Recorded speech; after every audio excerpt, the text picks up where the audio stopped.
In today's video, I am going to teach you how to create Facebook post in Canva. First, open Canva. On the home page, either click Create a Design. Then type Facebook post or simply use the search bar to type Facebook post and press Enter. This pulls up pre-sized canvases made for Facebook, including square and landscape options that display well in the feed. Choose a template or a blank canvas.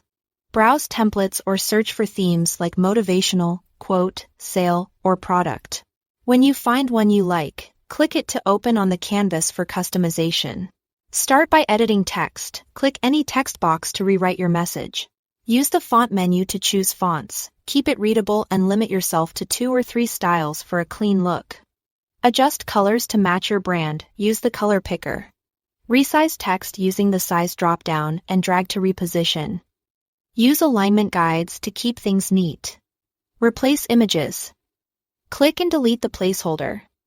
Then open Uploads to add your own photos or search Canva's library. Drag the new image onto the frame until it snaps in place. Double-click to crop and reposition so the subject is centered and clear. Add elements. Open the Elements tab to insert shapes, icons, lines, or stickers. Use them to emphasize key details and keep enough spacing so it doesn't feel crowded. For the background, change the color or choose a background image. Aim for strong contrast between text and background for readability.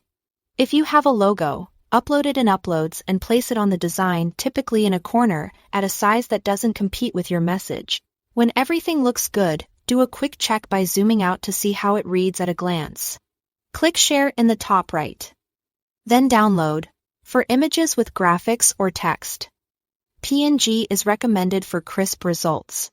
If you want a smaller file size, choose JPG. Leave the size at the default, unless you have a reason to change it. Then click Download. Finally, upload the downloaded file to Facebook just like any other image. Create your post, attach the image, and check the preview. Make sure nothing important is too close to the edges, and that the text is easy to read on both desktop and mobile. And that's it. Thanks for watching.